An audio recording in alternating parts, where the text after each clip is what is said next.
DiscerningHearts.com, in cooperation with the Oblates of the Virgin Mary, presents A Sister of St. Thérèse, Servant of God Léonie Martin, Bearer of Hope, with Father Timothy Gallagher. Father Gallagher is a member of the Oblates of the Virgin Mary, a religious community dedicated to retreats and spiritual direction according to the spiritual exercises of St. Ignatius of Loyola. He is featured on several series found on the Eternal Word television network. He's also the author of numerous books on the spiritual teachings of St. Ignatius of Loyola and the Venerable Bruno Lanteri, founder of the Oblates of the Virgin Mary, as well as other works focused on aspects of the spiritual life. A Sister of St. Thérèse, Servant of God Léonie Martin, Bearer of Hope, with Father Timothy Gallagher. I'm your host, Chris McGregor. So at this point, we're in mid-July, and Zélie really only has another 5 weeks or so to live. Writing to her sister-in-law, Celine Guérin. Here is Léonie who wants to die in my place. Whatever stirs in the heart of this 14-year-old girl, here is Léonie who wants to die in my place, and she prays for this every day. However, she's beginning to lose heart because she's not getting sick. And then in a letter to Pauline, which is written on the same day. It's like Léonie, who read in Le Semaine Catholique, a Catholic periodical, that a saintly soul had offered her life for the Pope and her prayer had been granted. She hasn't forgotten it, and here she is beginning some novenas to die in my place. Thursday morning, she went to find Marie and said to her, I'm going to die. God has answered me. I feel sick. Now, with reverence, this is another point where Marie misses. Marie, as I said, sometimes is so sharply attuned to what's happening, but sometimes she does miss it, and she does in this time. Marie just laughed, but this mortified Léonie, who was speaking seriously, and she started to cry. A quarter of an hour later, her tears were dry, and with her unpredictable spirit, she had something else in mind. She needed tapestry slippers. I'm not sure what tapestry slippers are. Some kind of slippers. I said to her, but since you want to die, it would be a waste of money. She remained silent, perhaps hoping to still have time to wear out her slippers.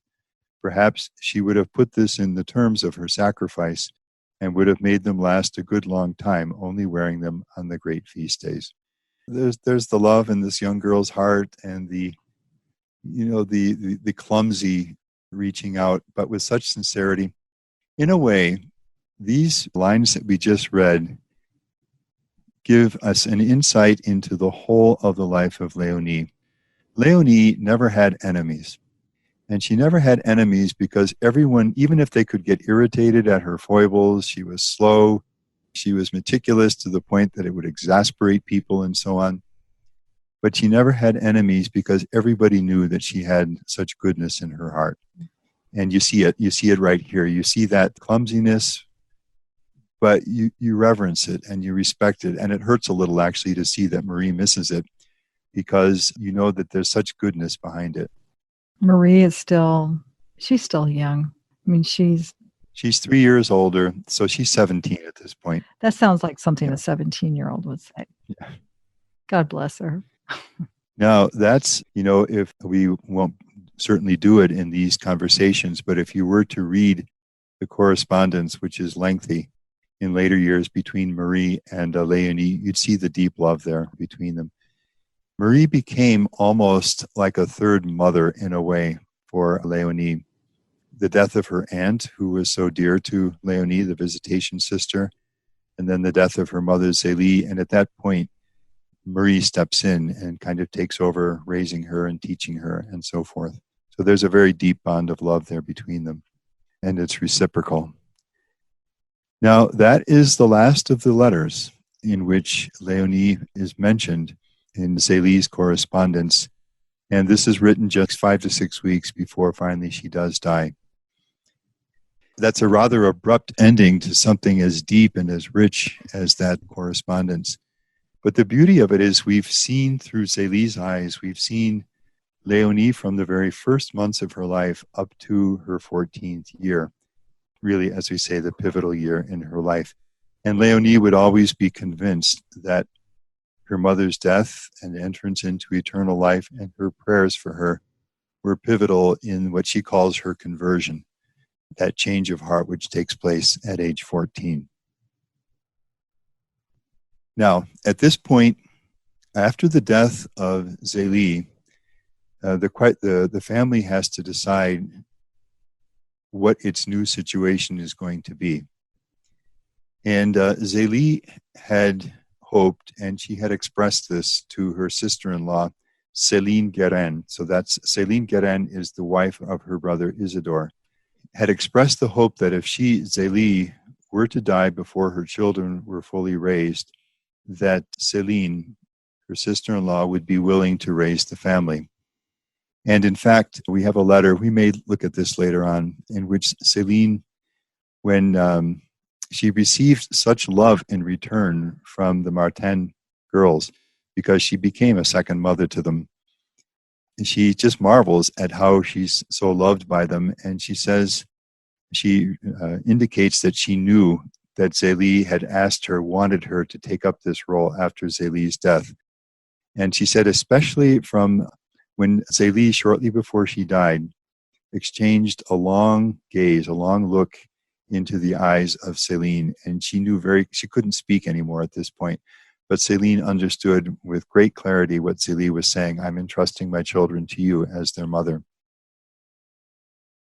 And because of this, the family moves to Lisieux, which is where the Guérin family lives, because that's where Isidore's pharmacy is, which is how the family actually does get to Lisieux. It was not entirely easy for them. Louis, who sacrificed, this is the pattern, he'd give up what was dear to him for the sake of his family. He gave up his own business in order to help his wife with her business. And now he's well established at Alençon. He has a circle of friends. He has a small little property they called the Pavilion, from the shape of the building, which he loved, where he would go just to be quiet and meditate and read, a little bit of land around it. And of course, his own mother is still living there. And he gives up all of this to move the family to Lisieux. They find a home there with the help of Isidore. And that's Les Buissonnets, the family home, which is still there today. And the family moves up to Lisieux. Celine Guérin, their aunt, now becomes their mother. Once the family moves to Lisieux, Léonie enters a boarding school run by Benedictine sisters, and they speak of it as the Abbey. It was destroyed in the bombardments in World War II, so it's no longer there, but we have photographs of it. This is her third attempt to get some schooling as a live-in boarder, and this time it works. And she spends 4 years there as a student, from age 14 to age 18. She returns on weekends and for the summer vacations.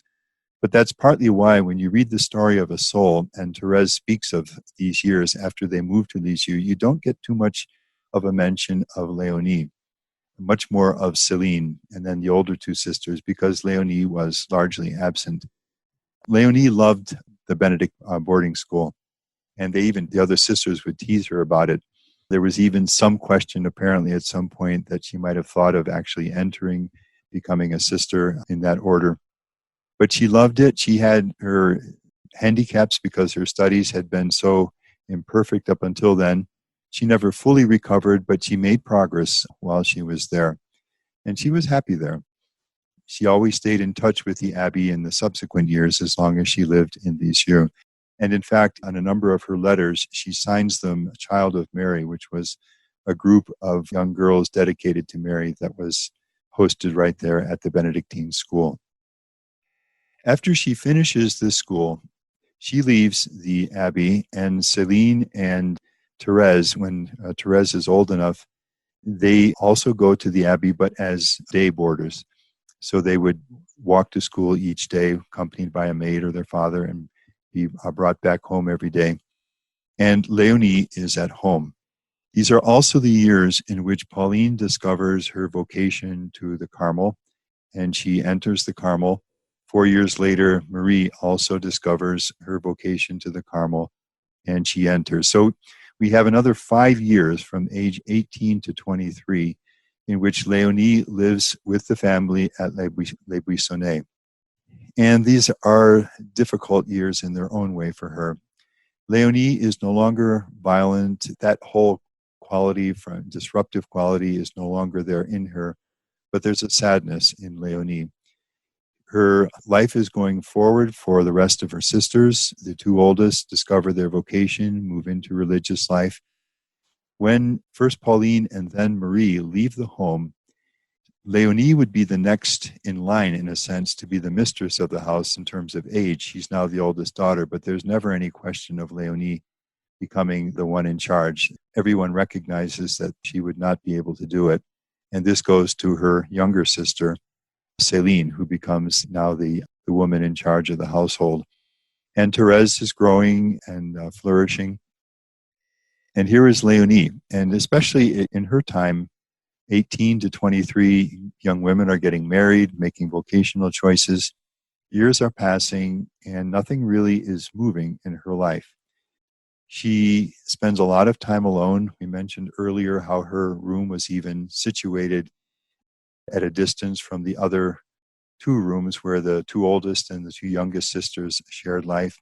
She dedicated herself to works of charity. She would assist various people who had need, and she had a very faithful life of prayer.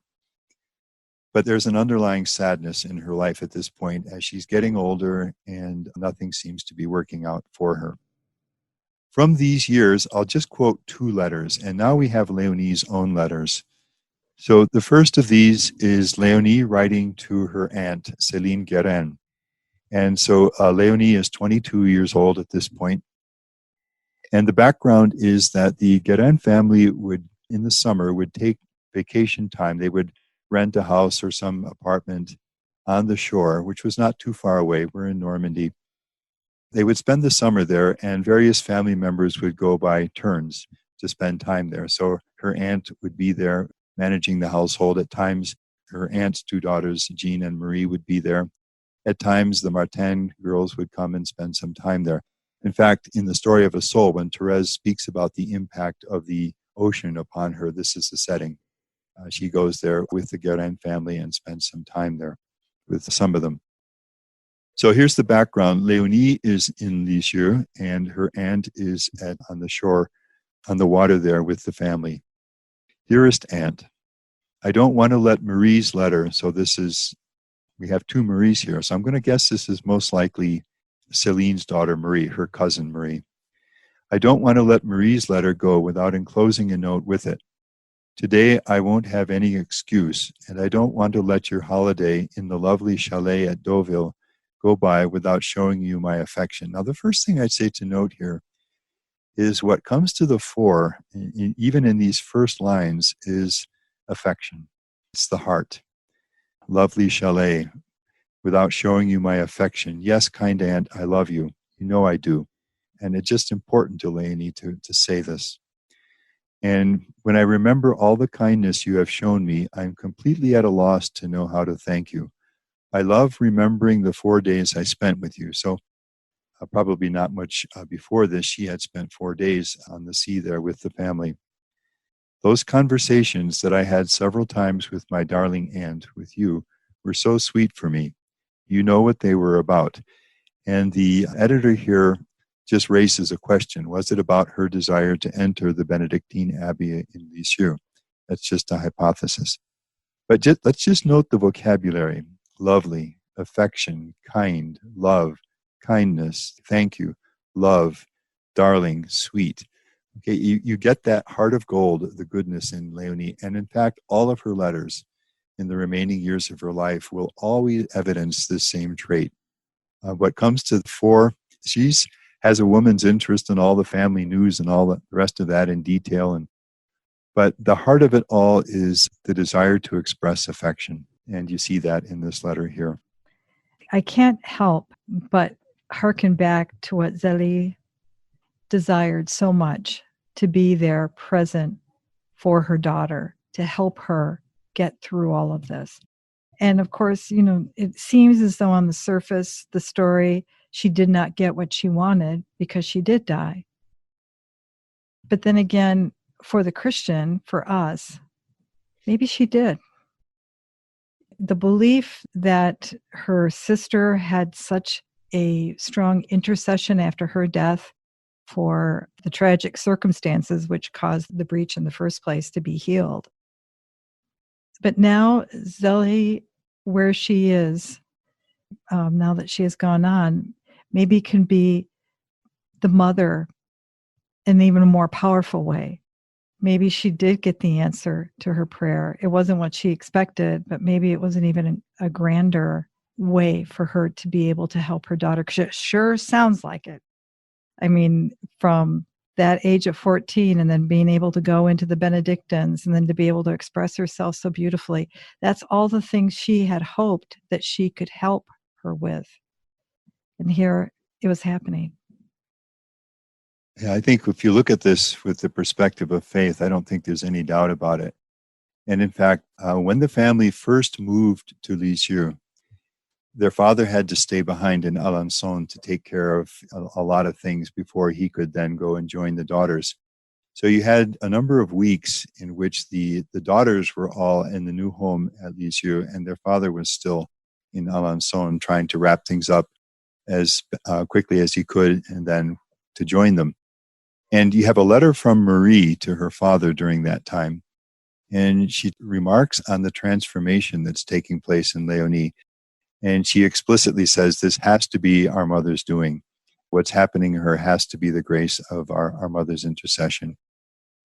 And I don't think the family ever had any doubt about that. We've mentioned this before, these pivotal moments of growth in Léonie. She survives the illnesses that could have taken her life in the first months, this conversion at 14, and I don't want to anticipate other things that we'll be getting to, but they're always linked to some self-giving on the part or intercession or self-sacrifice on the part of a family member. And here, it's the sacrifice of her life and the intercession of her mother Zélie, which the family understands to be very much at the root of the changes that have taken place in Léonie.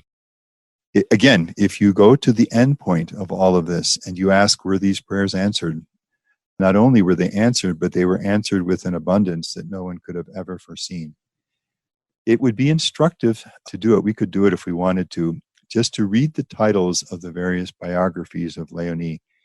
And in their various ways, like Poverty Transfigured, or From Problem Child to Source of Hope, or The Unexpected Sanctity of a Sister of Thérèse, and so on, you always get this sense that no one foresaw this.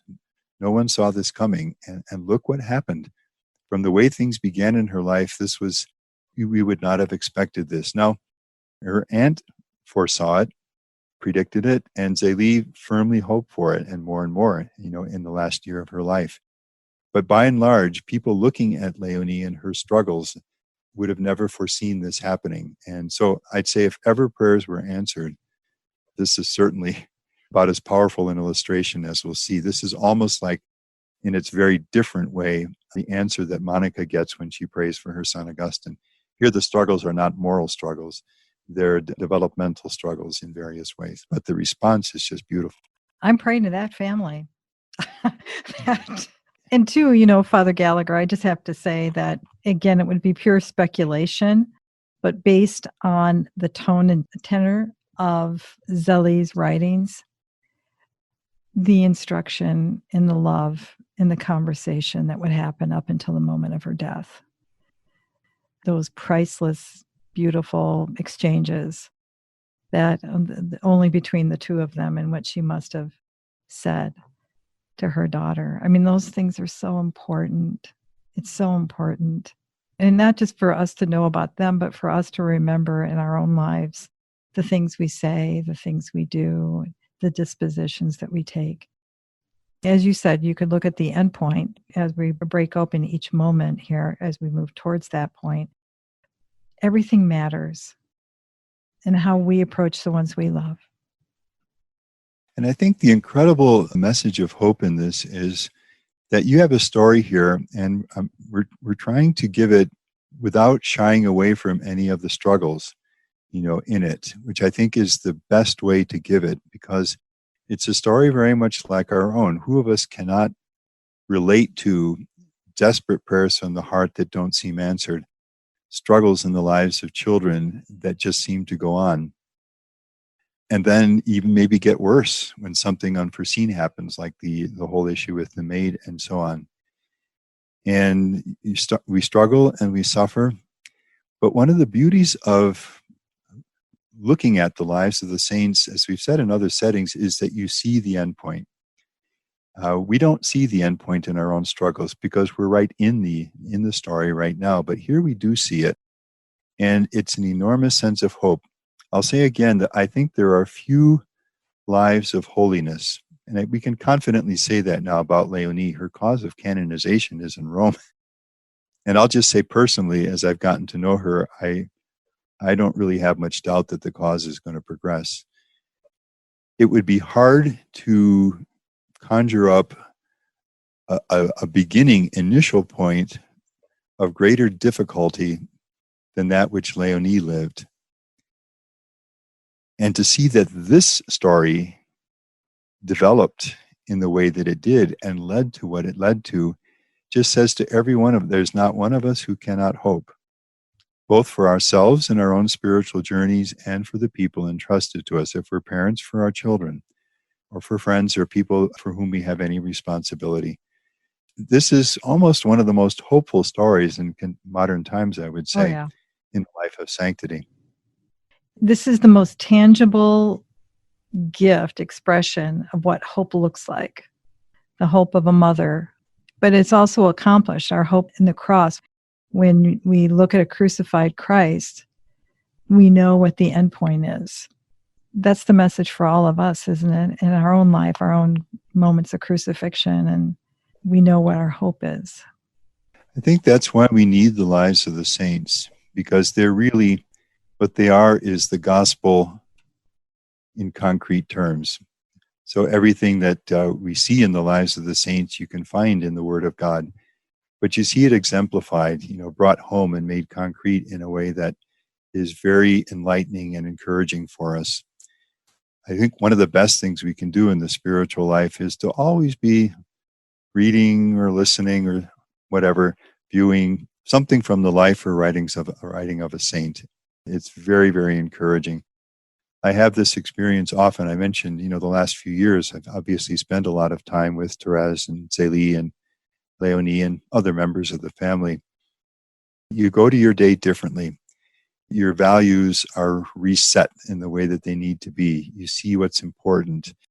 And sometimes as you're reading these things, you wake up to the fact that, that got out of focus in my life. And now it comes back into focus in a way that's very strengthening. So I think one of the best things we can do is to stay close to the saints. Well, she continues in this letter. I must also tell you that your big girl will be turning 22 years old next Wednesday. I hope, kind aunt, that you won't forget me in your prayers to God so that he may complete the work he has begun in me. You will kindly tell my dear little cousins, so that's Jean and Marie, Celine's two daughters, that I send them kisses and that I love them dearly. Again, this is the whole message of this. Thus far, she hasn't really given much news of any kind. Basically, what she wants to say is, I love you, and I just want you to know that, Please tell Marie that it was dear little Celine. This Celine is a first cousin of Marie and Jean. And she was also a playmate with Thérèse when they grew up. And we have some letters of Thérèse to this Celine, who took the collection today along with the second communicant who was so kind. So this was what they call that solemn communion a year after the first communion. I can't prolong my letter any longer. I would be afraid of being late for Vespers, which is interesting. So it's obviously a regular practice for her to go to church for the singing of Vespers, which just gives a little insight into the way Léonie is living at this point. I'm sorry to leave you, but I console myself by thinking that soon you will come back. Vacation will be over. You'll be back here with us and never leave us again. I hope so. When you see the Miss Pigeons, this is two sisters. They were elderly ladies, good friends of both families, the Martins and the Guérins. Be kind enough to present them with my respect and to tell Miss Josephine that I sincerely hope she leaves her headaches at the seaside. Your little niece, who loves you very dearly, Léonie. And here's one of the letters where she signs Child of Mary, Lisieux, 31st of May, 1885. And we'll take one more letter from this same period, and this is a year later. So Léonie is 23 now, and the setting is the same. The Guérin family is by the shore, and she's writing to her aunt. Actually, I'm glad that we're focusing on the aunt for a moment, because Celine Guérin, her aunt, is a lovely person. She's part of this whole story. And when you read her letters and get to know her, you really warm up to her as well. She is warm, affectionate.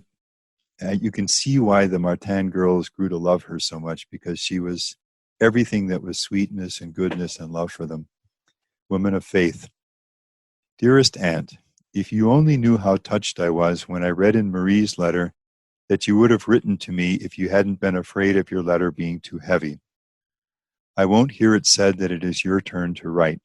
I would be ashamed of it. I am very happy to have an opportunity to talk a few moments with my kind aunt. So again, everything is on the heart here.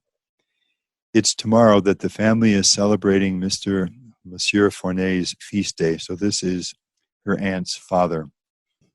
As my uncle, Isidore, forgot to write to you about it, he asked Marie, his daughter, to do it, but she hasn't the time because she must go to the market. So that's why I'm taking her place, and I do so with pleasure.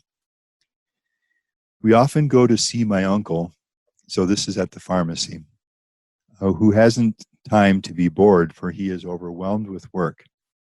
He has even asked Marie to go and help him next week with the bills, so to help him get through paying them and probably accounting and so on. And this next is really just, again, another window into Léonie's heart. If I could, I'd be happy to help my kind uncle, but I'm not intelligent enough for that. So she just knows that she's not capable of this. She never was much good at math. In those turbulent years when they had her at school, she just wasn't capable. And so they say she just put down any number just to put something on the paper. So she was never really very capable. But that's one reason why I chose this letter, because you get these little insights into how this woman of 23 years old sees herself. Marie, her cousin, is 17, so she's 6 years younger. And Léonie recognizes and even says it in the letter that I wouldn't be able to do it. I'm not intelligent enough. So Léonie is sidelined here, as happens so often in her life. In fact, it's at the same time when Léonie is 23, Thérèse is 10 years younger. So Thérèse is 13, and Léonie very humbly asks Thérèse to help her with her French. And Thérèse, with that sensitivity, which always was characteristic of her, teaches her sister how to write and manage her French. He will go and see you on Tuesday, that is Isidore, or Wednesday with Marie, who is looking forward to it immensely. It will be me next time, so that my turn will come next. What bliss it is to spend a day with you. I don't know if Léonie means writing the letter, because I'll often say that in these letters, that it's such a wonderful thing to spend time with you, and by that they mean the time they're spending writing, or perhaps to go actually and spend a day there. I heard that my dear little Marie, whose health was always fragile, that my dear little Marie has been much better since she's been at the seaside. Tell her that I want her to leave her illness in Trouville. That's where Thérèse was at the sea when she went there, when she leaves for Lisieux. Tell her and my dear little Jean that I'm thinking of them and that I love them very much. And you, my dear aunt, I hope you are well. You mustn't make yourself tired like last year. You must make the most of the good sea air. I hope you have lots of pleasure, fine weather, and yet not too much heat, because you would suffer from it too much. It's very annoying that you are missing the lovely feast of the Blessed Sacrament, Corpus Christi. It will seem funny tomorrow not seeing you and not being with you in the procession. I would very much like the month of July to be over so as to see you back among us, for Lisieux is very sad when you're not here. However, what makes me accept your absence patiently is the thought that I will go and see you. It is in this hope that I leave you and send you my heartfelt kisses, looking forward to the happy day that I will spend with you. So it does sound like she was going to go for a day to visit your niece who loves you with all your heart. So that's Léonie during these years that she spends with the family at Les Buissonnets, when Others' lives are moving forward, and hers seems to remain somewhat in the same place. And now something will happen that will surprise the family, but that's our next piece. We'll come back to that. Well, once again, you left us with a beautiful cliffhanger, Father Gallagher, and I look forward to our next conversation. As I do also.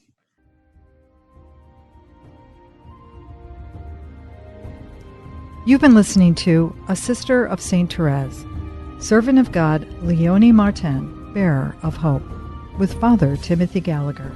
To hear and or to download this episode, along with hundreds of other spiritual formation programs, visit discerninghearts.com, or you can find it on the Discerning Hearts free app. This has been a production of Discerning Hearts in cooperation with the Oblates of the Virgin Mary. We hope that if this has been helpful for you, that you will first pray for our mission, and if you feel us worthy, consider a charitable donation, which is fully tax deductible, to help support our efforts. But most of all, we hope that you will tell a friend about discerninghearts.com and join us next time for A Sister of St. Thérèse, Servant of God, Léonie Martin, Bearer of Hope, with Father Timothy Gallagher.